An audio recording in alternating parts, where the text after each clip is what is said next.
The council chamber was massive. It floated in space above a neutral station, and through the clear walls, stars stretched out in every direction. Inside, representatives from 20 different alien species sat in a circle. Their chairs rose high above the floor, making them look down on anyone who stood in the center. Han Sol stood in that center now. He was a tall man with gray hair and calm eyes. His uniform was simple and dark blue, with no decorations or medals. Behind him stood two other humans. Jae-won was younger with sharp eyes that never stopped moving. Taehyun stood quiet and still, holding a data pad. Above them, Velroth spoke. The Varaxian was insect-like, with 4 arms and eyes that reflected light like black mirrors.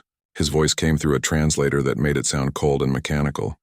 Humanity has been given a great gift, Velroth said. We allowed you to join the galactic community. We shared our knowledge. We showed you how to travel between stars. And this is how you repay us? By taking resources that belong to the council. Han Sol did not respond. He simply stood with his hands behind his back looking up at the council members. Another alien spoke up. This was Korvan, the Krellian war chief. He was reptilian with scales that shone green and gold under the lights. His teeth were sharp when he spoke. Your fleets are primitive, Korvan said with a laugh. Your weapons are weak. Your ships are slow. You have been in space for less than 100 years. We have ruled the stars for 10,000. You should be grateful we do not simply take everything from you.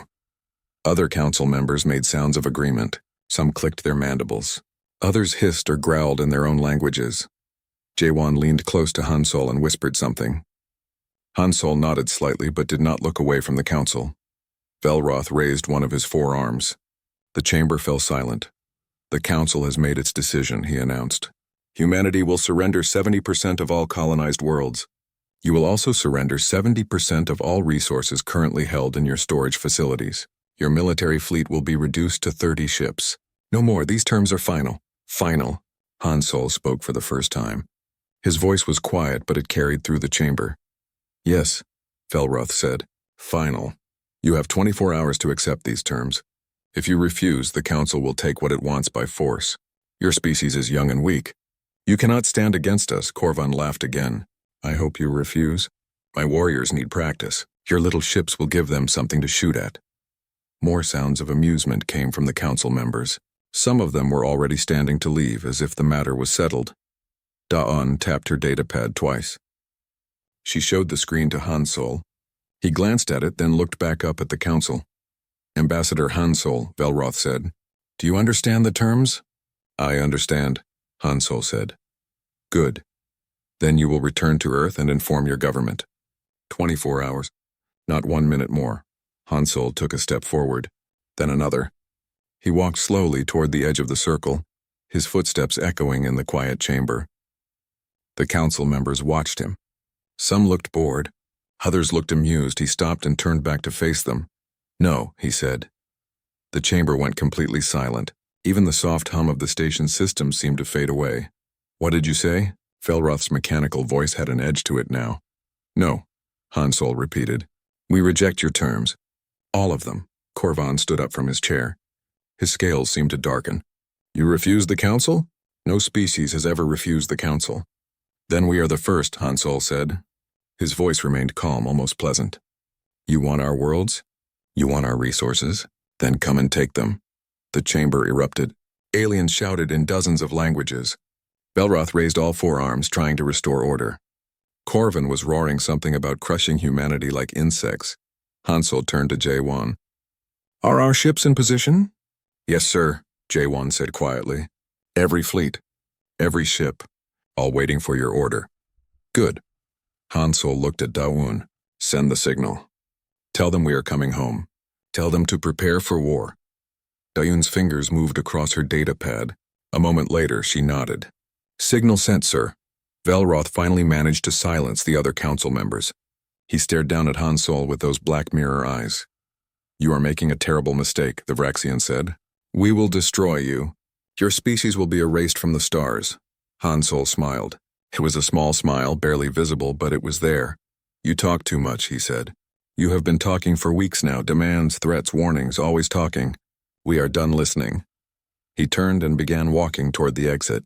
Jae-won and Da-yoon followed him. The council members watched in stunned silence. At the doorway, Han Solo stopped. He looked back one last time at the assembled aliens, at their shocked faces, at their anger and disbelief. Enough talking, he said clearly. Let's start the war. Then he walked out and the door closed behind him. For a long moment, the council chamber remained silent. Then Corvin let out a roar and smashed his fist against his chair. Gather the fleets, he shouted. All of them. We will crush these humans.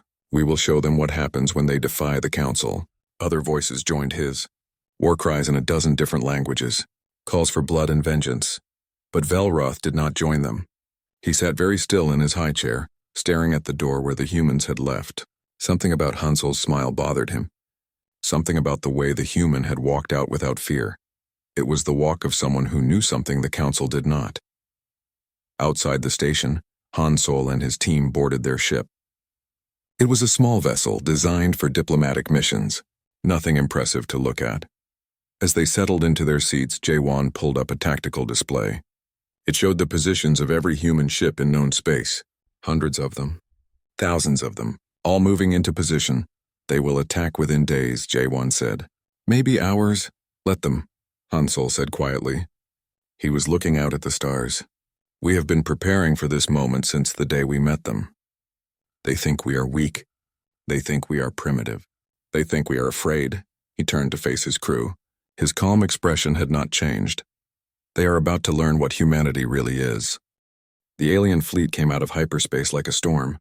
300 warships, each one larger than anything humanity had ever built.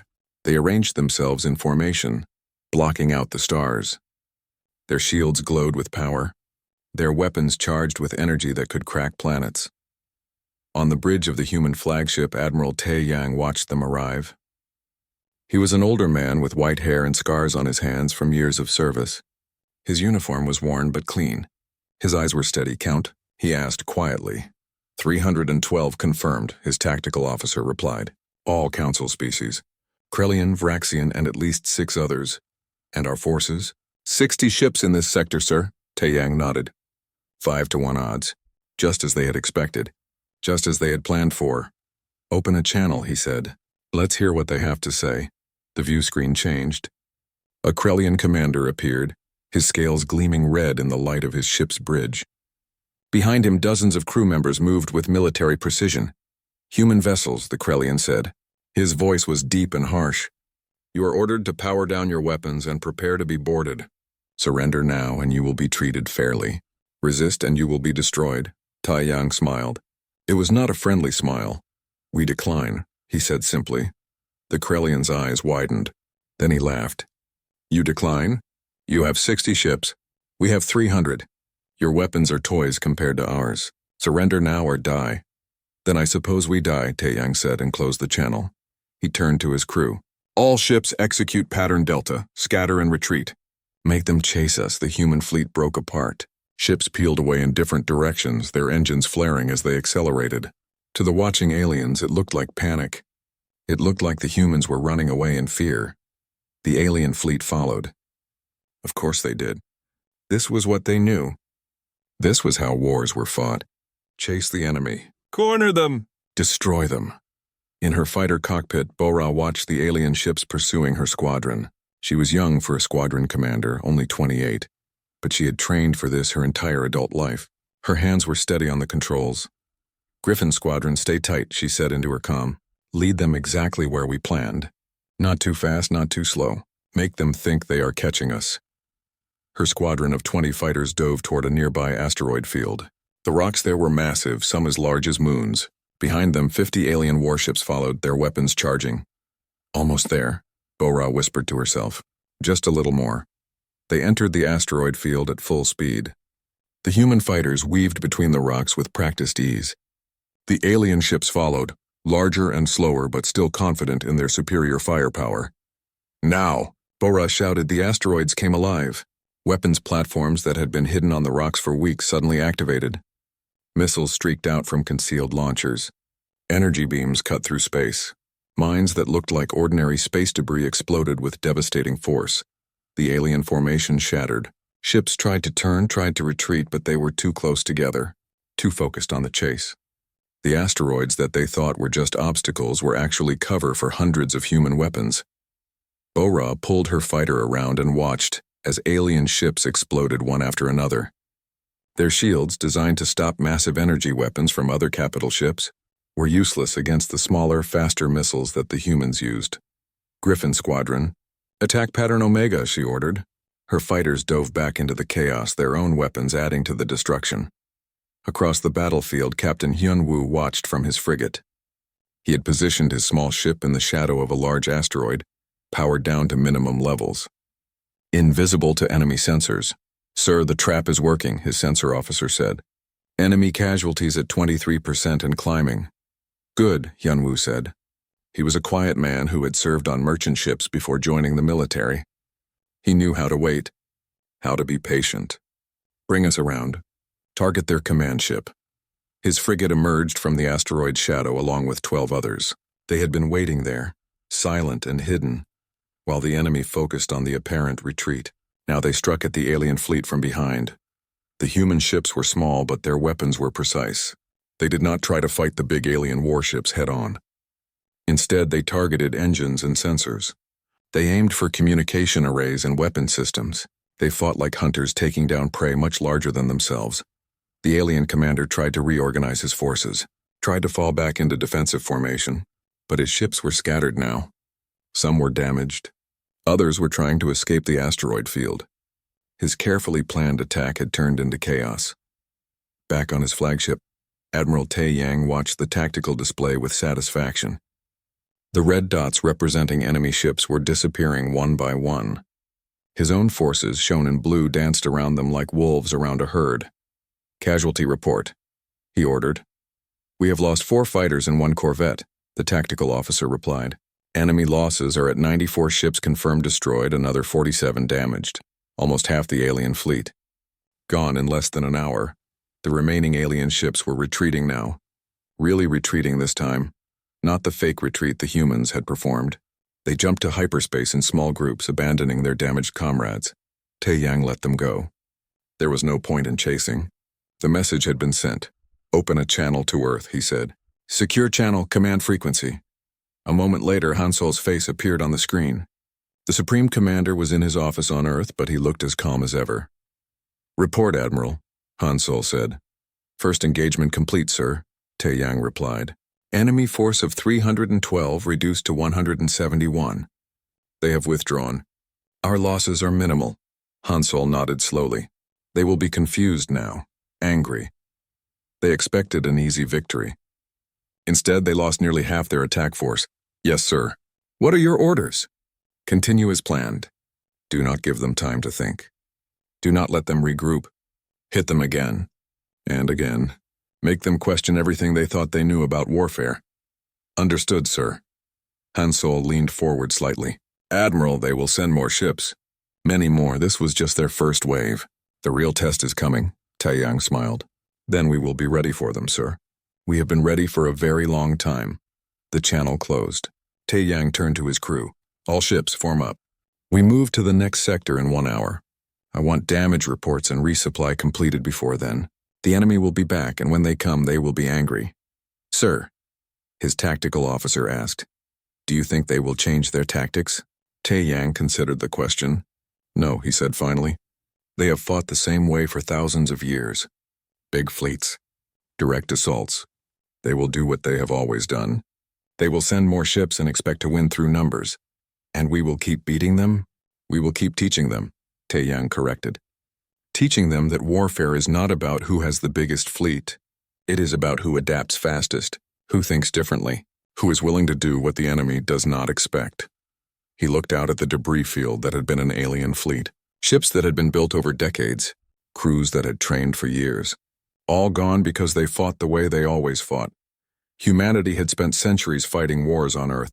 Small wars and large wars.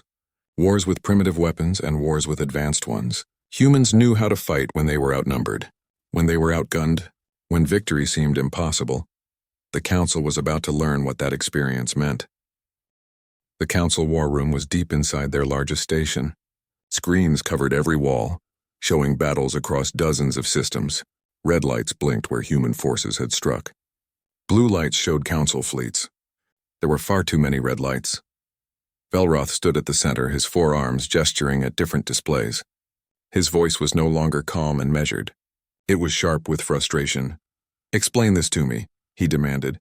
"We sent 5 fleets, 5, each one larger than the entire human military, and they have all been forced to retreat. How is this possible?" Corvin paced back and forth. The Krellian war chief had lost his earlier confidence. His scales looked dull under the harsh lights.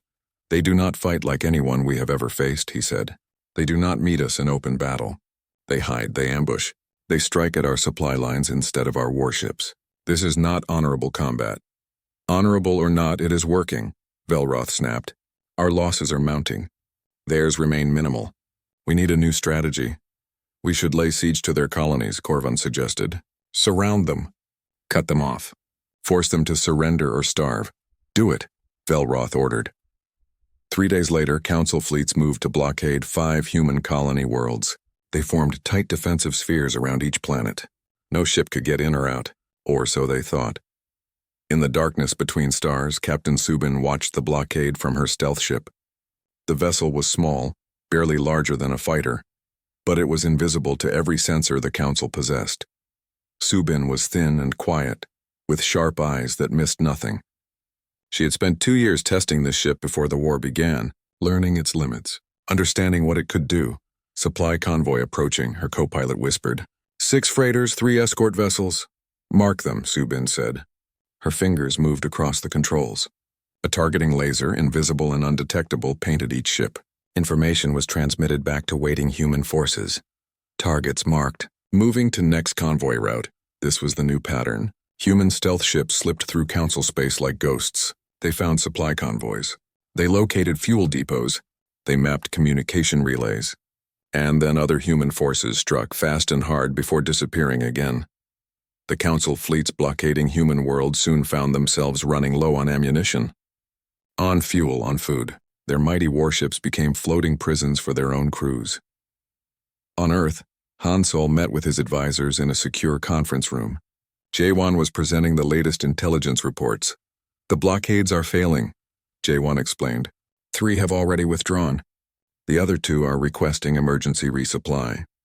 Council morale is dropping significantly. "What about their main battle fleets?" Han Sol asked. "Holding position in their core systems. They are afraid to commit them."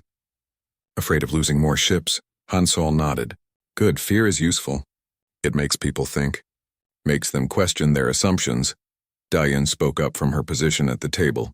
"Sir, we intercepted a transmission from the council. They are beginning to study human military history." "About time," Jaewon muttered. Han Sol smiled slightly.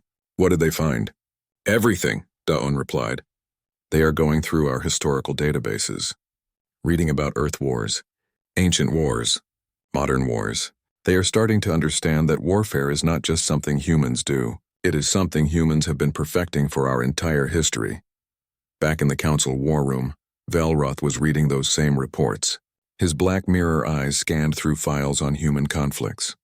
The Mongol invasions, the world wars, the guerrilla campaigns, the naval battles, the air superiority doctrine, thousands of years of human warfare, millions of battles, countless tactics and strategies, all developed on one small planet by creatures who had been fighting each other since they learned to make weapons. "They were studying us," Velroth said quietly to himself. "The whole time we thought we were teaching them, they were studying us, learning how we fight, finding our weaknesses." A communication came through from one of the retreating blockade fleets. Velroth opened it. The alien commander looked exhausted. "We cannot maintain the blockade," the commander reported. "Our supplies are gone. Our crews are hungry, and we still have not seen the enemy fleet that must be nearby. We are withdrawing before we are destroyed." "Withdraw," Velroth authorized. What else could he say? Corvin slammed his fist against a console. "This is intolerable. We are the council. We have ruled for 10,000 years. We cannot be defeated by these primitives." "They are not primitives," Velroth said quietly. He was still reading through the human military files. "That was our mistake. We thought advanced technology meant advanced warfare, but they have something we never developed. They have necessity." "What do you mean?" Velroth gestured at the screens showing human history. Look at their world. One planet, limited resources, hundreds of different nations and cultures. They spent their entire history fighting each other. Not for glory or honor, but for survival. Every war taught them lessons. Every defeat made them adapt. Every victory showed them new possibilities. He turned to face Korvan. We formed the council and stopped fighting among ourselves. We grew soft. We followed the same strategies for millennia because they always worked. But humans never stopped fighting. Never stopped learning. Never stopped improving. Another message came in. This one was marked urgent. Velroth opened it and his eyes widened. It was a recording. Somehow the humans had intercepted a council military planning session and were now broadcasting it back to them. But there was a message attached. A message from J1. The human appeared on screen. His expression was calm, but his words were sharp. To the Galactic Council, J1 said, you thought you could intimidate us with your numbers, your technology, your thousands of years of history. But you made one critical error. You taught us how you fight. You showed us your tactics, your strategies, your weaknesses. We watched. We learned. We adapted. That is what humans do. We adapt. He leaned closer to the camera. You wanted war. We gave you war, but not the war you expected, not the war you trained for. We gave you a human war, and now you are learning what that means. The message ended. Velroth stood in silence for a long moment. What do we do? Korvan asked. For the first time, there was doubt in his voice. Velroth looked at the tactical displays, at the red marks showing human activity, at the blue marks showing council forces being pushed back system by system. We commit everything, he said finally. All our reserves. Every ship we have. We cannot match their tactics, so we will overwhelm them with pure numbers. Even humans cannot fight an entire galaxy. And if that fails? Velroth did not answer. He did not want to think about what failure meant. The Council had never lost a war, never. In 10,000 years, they had conquered or absorbed every species they encountered. But they had never fought humans before. In her stealth ship, Subin detected the massive movement of Council forces. Hundreds of ships, thousands of ships, all converging toward human space. They are coming, she reported to command. Everything they have. This is their final push. Han Sol's voice came back over the secure channel. Good, let them come. It is time to show them what we have really been building. Subin smiled in the darkness of her cockpit. The Council thought they understood now. Thought they had figured out human tactics. They had no idea what was waiting for them. The Council Armada was the largest military force ever assembled in galactic history. Over 2,000 warships from every member species. Enough firepower to shatter planets. Enough ships to block out the sun of any system they entered. They came out of hyperspace in perfect formation. Row after row of massive vessels, their shields already raised, their weapons already charged. This time there would be no ambushes, no tricks. Just overwhelming force. Commander Young-Soo watched them arrive from the bridge of his experimental warship. The vessel was new, built in secret over the past 5 years. From the outside, it looked like a standard human cruiser. Inside, it was something else entirely. Young-Soo was in his early 40s, with gray starting to show in his dark hair. He had been a test pilot before taking command of this ship. He knew every system, every capability, every secret. Count? He asked his tactical officer. 2,147 confirmed. Came the reply. Sir, they outnumber us 30-1. Noted, Young-Soo said calmly. He turned to his chief engineer. Mireille, status on the swarm? Mireille was younger than him by 10 years. Brilliant and focused.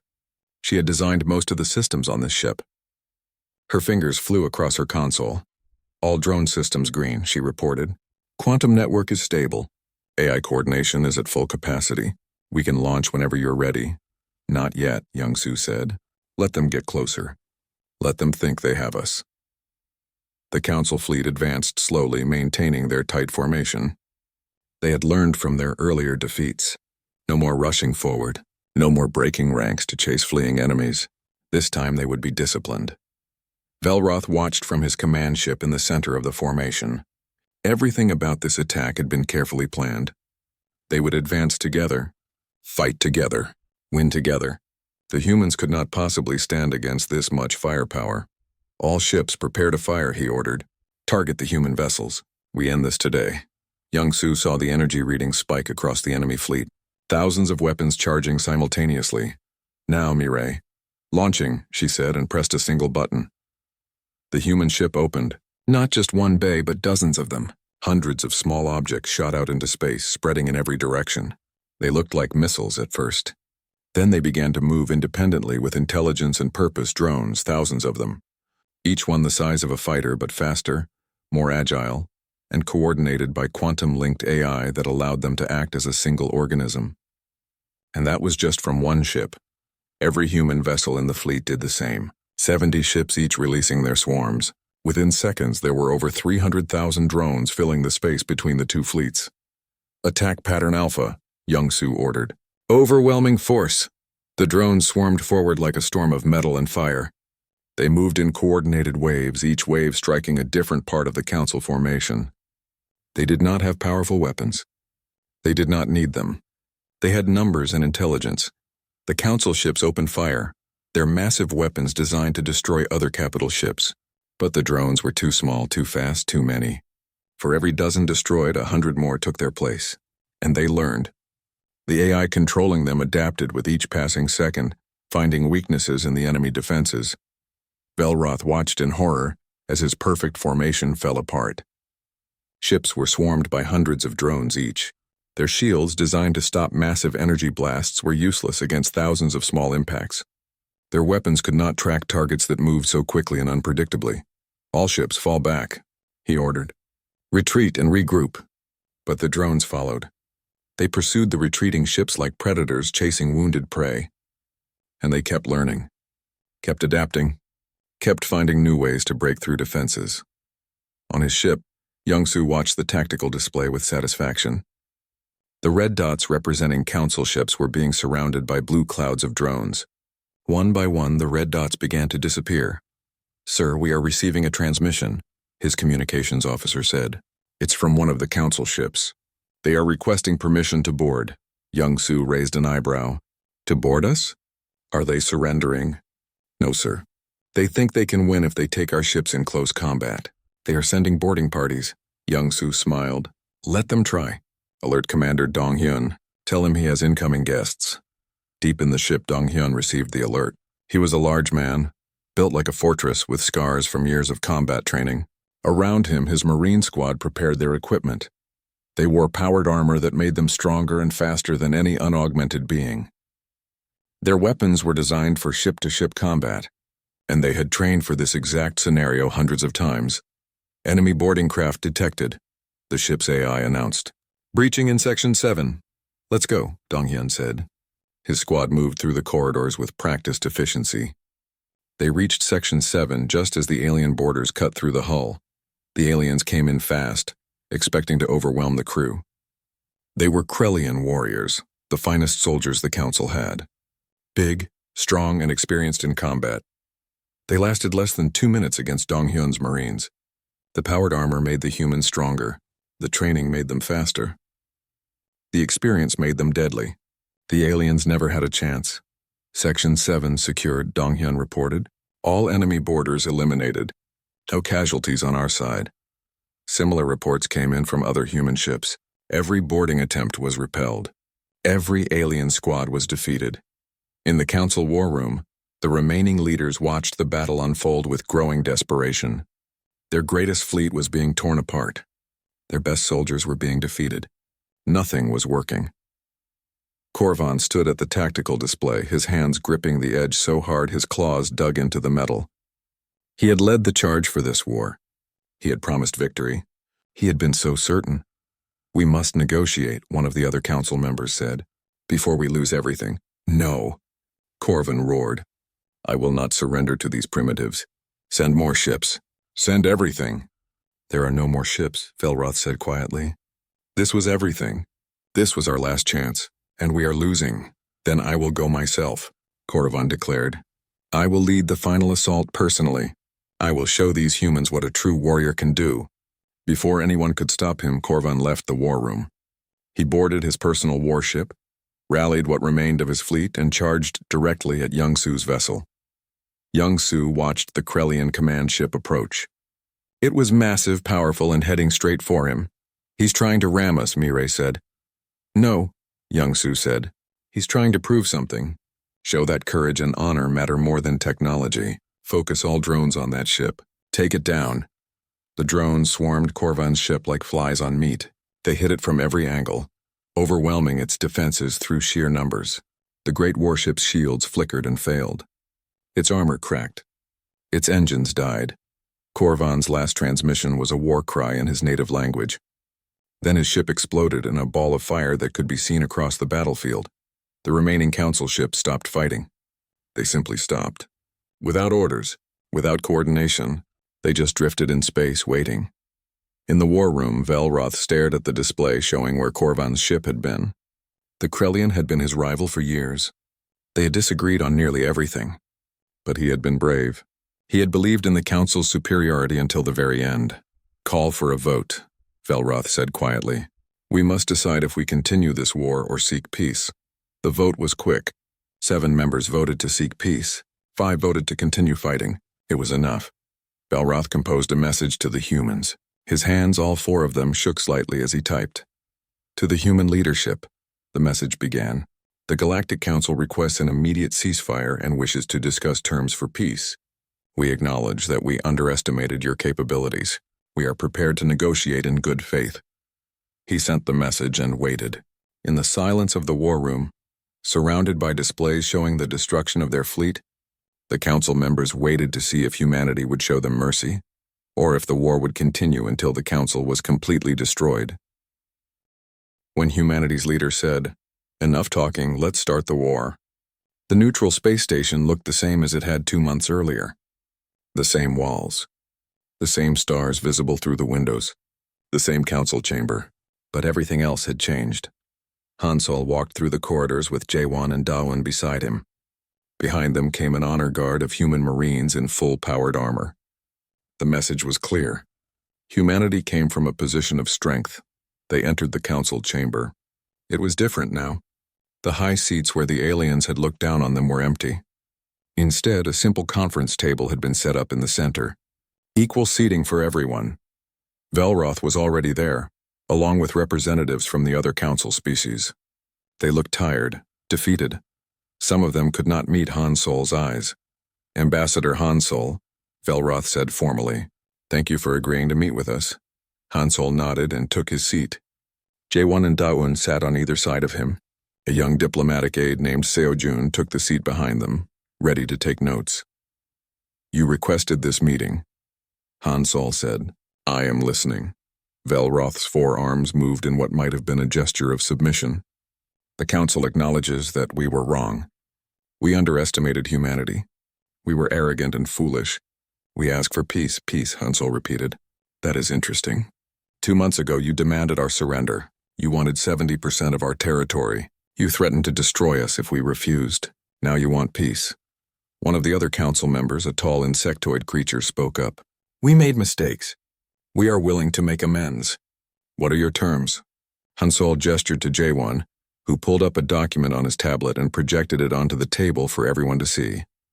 "These are humanity's terms for peace," Jaewon said. "First, complete mutual non-aggression. Neither side will attack the other for any reason. Second, full trade rights for human merchants in council space. Third, reparations for the damage caused during the war. Fourth, recognition of human sovereignty over all currently held territories." The council members looked at each other in confusion. One of them spoke. "That is all? You do not demand our surrender? You do not want to take our worlds? Our resources?" "No," Hansol said simply. "But you won," another alien said. "You destroyed our fleets. You proved your military superiority. You could demand anything. Why do you not?" Hansol leaned forward. "Because we never wanted this war in the first place. You forced it on us. You thought we were weak and tried to take advantage. We proved you wrong. But that does not mean we want to become conquerors." Velroth studied the human leader carefully. "I do not understand. Every species in galactic history has sought power, dominance, control. It is the natural way of things. Why are humans different?" Seojun, the young aide, spoke up unexpectedly. "May I answer that, sir?" Hansol nodded. "Go ahead." Seojun stood and addressed the council. His voice was steady despite his youth. "Humans have spent thousands of years building empires and watching them fall," he explained. We have seen what happens when one group tries to dominate all others. It never lasts. It always ends in rebellion and bloodshed. We learned that lesson over and over again on our own world. He walked around the table, making eye contact with each council member.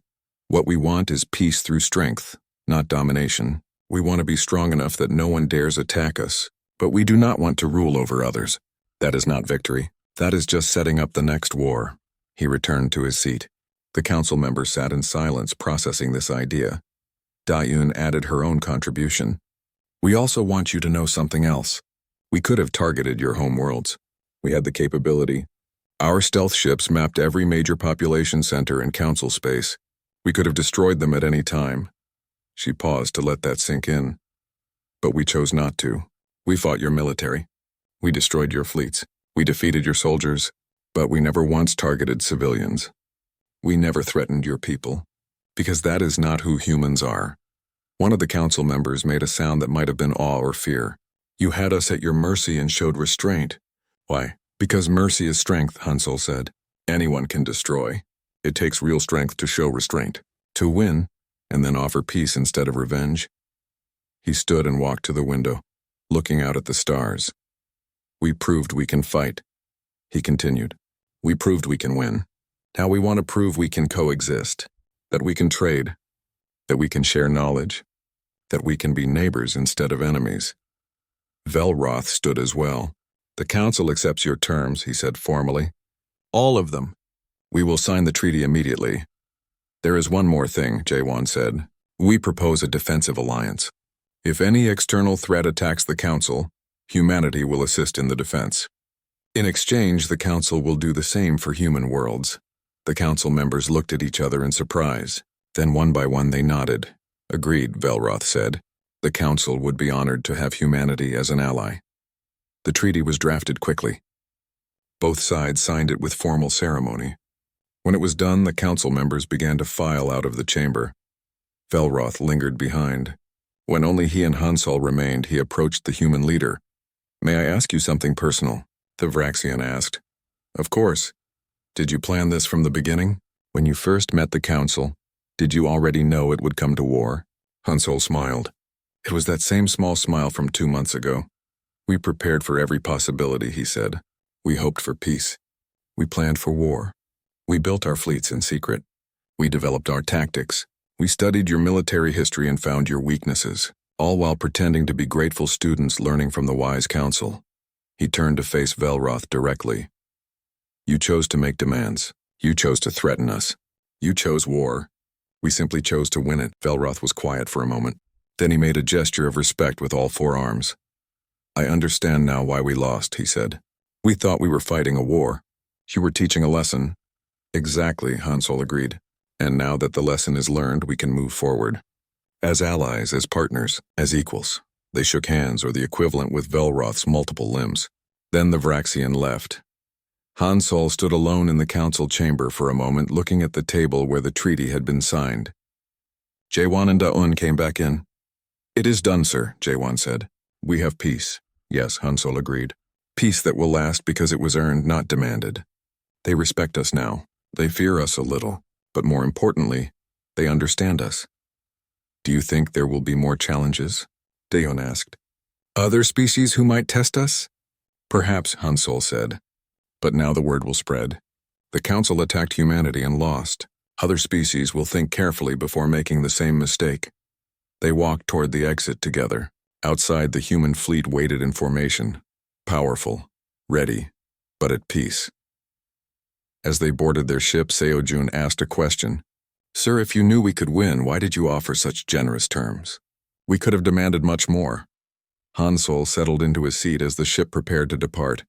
Because, Seojun, the goal was never conquest. It was never about proving we are better than them. The goal was to establish that humanity will not be pushed around, that we will defend ourselves, that we are equals in this galaxy, not subjects. He looked out at the stars as the ship began to move. Sometimes the best victory is not crushing your enemy. It is turning your enemy into an ally, making them see you as a partner instead of a threat. That is how you build lasting peace. The ship jumped to hyperspace, leaving the neutral station behind. Back on Earth, celebrations had already begun. The war was over. Humanity had won, but more than that, humanity had proven something important. They had shown the galaxy that they belonged, that they were not newcomers to be exploited, that they were a force to be respected.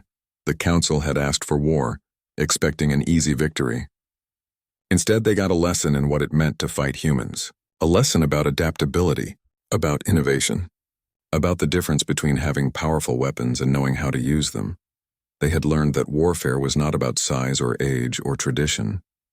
It was about thinking, about learning, about being willing to do what others would not expect.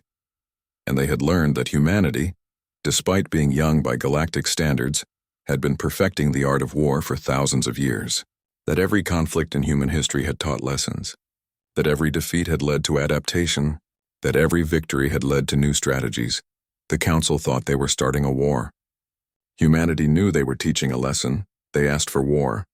Humanity gave them a lesson instead.